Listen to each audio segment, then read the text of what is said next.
तीरा को गांव के सभी लोग मनहूस कहा करते थे, मगर सत्तू अपने ऊपर लगे हुए मनहूसियत के दाग को वरदान समझता था।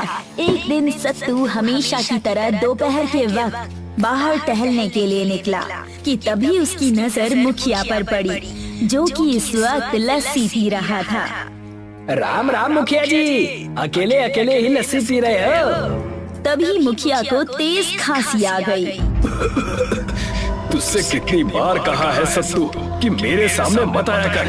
अच्छा खासा मैं लस्सी पी रहा था, तेरा चेहरा देखते ही लस्सी मेरे गले में अटक गई।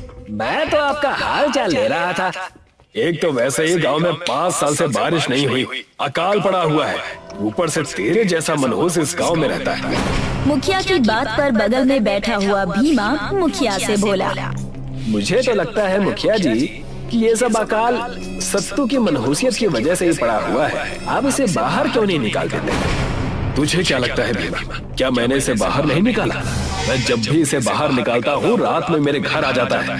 एक बार जब ये मेरे घर आया तो मेरी बीवी किचन में खाना बना रही थी, उसका हाथ जल गया। दूसरी बार जब ये घर आया तो उसका पैर फिसल गया और मेरी पत्नी का पैर टूट गया। ऐसा कुछ नहीं है मुखिया जी, ये सब आपका वहम है। लेकिन अब चाहे कुछ भी हो जाए, तुझे इस गांव से बाहर निकाल कर ही रहूंगा। इतना कहकर मुखिया और वहाँ बैठे हुए लोगों ने सत्तू को गांव से धक्के देकर बाहर निकाल दिया। सत्तू गुस्से से जंगल की ओर चला गया और एक पेड़ के नीचे गुस्से से बड़बड़ाने लगा। गांव वाले पता नहीं अपने आप को क्या समझते हैं। अभी तो मुखिया के सामने शेर बन रहे हैं, रात में जब इनके घर पर जाऊंगा तो सब भीगी बिल्ली बन जाएंगे। सत्तू ये बड़बड़ा ही रहा था कि तभी उसे किसी के कराहने की आवाज सुनाई दी। एक साधु बैठा हुआ उठने की कोशिश कर रहा था। देखता क्या है मूर्ख, हाथ पकड़कर मुझे ऊपर उठा। देखने में तो तुम हट्टे कट्टे लगते हो, लेकिन लगता है कि आलसी हो। मूर्ख, मेरी कमर लचक गई है, इसीलिए मैं खड़ा नहीं हो पा रहा। जल्दी से मुझे खड़ा कर, नहीं तो मैं तुझे श्राप दे दूंगा।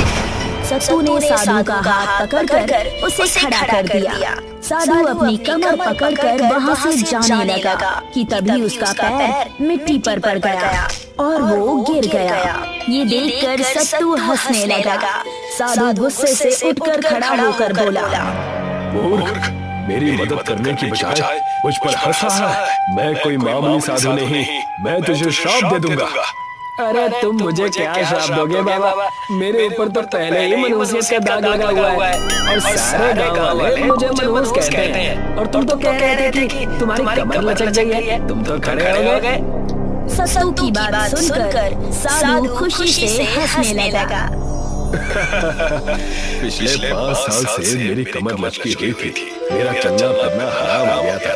तुम्हारी वजह से मेरी कमर सही हो गई। मैं तुम्हें वरदान देता हूँ कि तुम्हारे ऊपर मनहूसियत का लगा हुआ दाग हट जाएगा।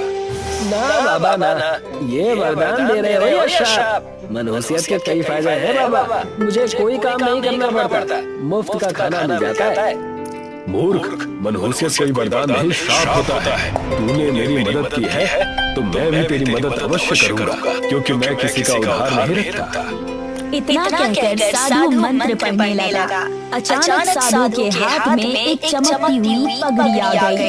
साधु पगड़ी सत्तू के हाथों में थमाकर बोला, ये ले, हीरे की पगड़ी। ये आपने बहुत अच्छा काम किया बाबा। अब इस पर लगे हीरे को मैं बेच दूंगा और जीवन भर बैठ कर खाऊंगा। ऐसे गलती मत करना, ये कोई मामूली पगड़ी नहीं है और इसके अंदर हीरा चमत्कारी हीरा है। इस पगड़ी से ये हीरा निकलते ही ये गायब हो जाएगा। इस पगड़ी को पहनकर तू कहीं भी जाएगा तो वो गांव खुशहाल हो जाएगा और फिर लोग तेरी मनहूसियत की वजह से सेवा नहीं करेंगे, बल्कि तुझे प्यार करेंगे और बहुत जल्द तेरी शादी गांव की सबसे सुंदर स्त्री से करवा देंगे। उस साधु बाबा की बात सुनकर सत्तू खुश हो गया और वहाँ से चला गया। गांव की सीमा पर मुखिया भीमा के साथ बैठा हुआ था कि तभी उसकी नजर सत्तू पर पड़ी। सत्तू को देखते ही मुखिया की आंखों में क्रोध झलकने लगा। सत्तू ने जैसे ही कदम गांव की सीमा पर रखा कि अचानक काली घटा छा गई और देखते ही देखते बारिश होने लगी। ये देखकर मुखिया खुशी से झूम उठा और बोला, लगता है तो गांव में कोई चमत्कारी बनकर आया है। पिछले 5 साल से बारिश नहीं हुई थी। तभी मुखिया की नजर सत्तू की पगड़ी पर पड़ी। ये पगड़ी कैसी है सत्तू? इस पर तो हीरा चमक रहा है। एक चमत्कारी पगड़ी है मुखिया जी, अब गांव में खुशहाली ही खुशहाली होगी। उस पगड़ी को चुरा कर ले आओ। अगले दिन कालिया कुछ साथियों को लेकर चुपके से पगड़ी चुरा लाया और मुखिया के हाथों में थमा दी। चंदन उस पगड़ी को देखता हुआ बोला, अब देखते ही देखते हमारे गांव में और खुशहाली बढ़ जाएगी और सोनापुर वाले हमसे फिर भीख मांगेंगे। अब तुम जाओ कालिया। कालिया के जाने के बाद अचानक चंदन की नजर पगड़ी पर लगे हीरो पर पड़ी। हीरे को देखकर उसके दिल में लालच आ गया। उसने उस पगड़ी से हीरा निकाल लिया। मगर उस दिन के बाद देखते ही देखते प्रीतमपुर गांव में अकाल पड़ गया और वहां के लोग भूखों मरने लगे। ये देखकर चंदन गुस्से से आग बबूला होकर कालिया से बोला, तू तो कह रहा था कि इस पगड़ी की वजह से वहाँ खुशहाली आई है, मगर हमारे गांव में तो लोग भूख से मर रहे हैं। शायद इन सबने हमें बेवकूफ बनाया है। कहीं ऐसा तो नहीं है कि उन्हें हमारे इरादे की पहले से ही भनक लग गई हो। जैसा भी हो, अब सोनापुर गांव को सबक सिखाना ही होगा। चलो मेरे साथ। इतना कहकर चंदन अपने साथियों के साथ सोनापुर गांव चला गया। चंदन के हाथों में पगड़ी देखकर मुखिया गुस्से से आग बबूला होकर बोला, तो ये पगड़ी तुमने चुराई थी और हम सत्तू के ऊपर शक कर रहे थे। हाँ, ये पगड़ी मैंने ही चुरवाई थी, ये सोचकर कि हमारा गांव और खुशहाल हो जाएगा, मगर हमारे गांव में तो लोग भूख से मर रहे हैं। कुछ ही देर में दोनों पक्षों के बीच भयंकर झगड़ा होने लगा। तभी वहाँ पर वही साधु प्रकट हो गया। साधु को देखकर चंदन बुरी तरह से डर गया। साधु ने पगड़ी चंदन के हाथों से छीन ली। इसके अंदर का हीरा कहाँ है? कौन सा हीरा? तुम एक लालची मुखिया हो चंदन। तुम्हें शायद नहीं पता कि इस पगड़ी के अंदर जो हीरा लगा हुआ था वो एक चमत्कारिक हीरा था। इतना कहकर साधु मंत्र पढ़ने लगा। अचानक देखते ही देखते हीरा पगड़ी के अंदर आ गया। ये देखकर सभी लोग हैरान रह गए। इस पगड़ी की खासियत ये है कि इसे कोई भी चोरी कर ले तो ये उस गांव का सत्यानाश कर देती है।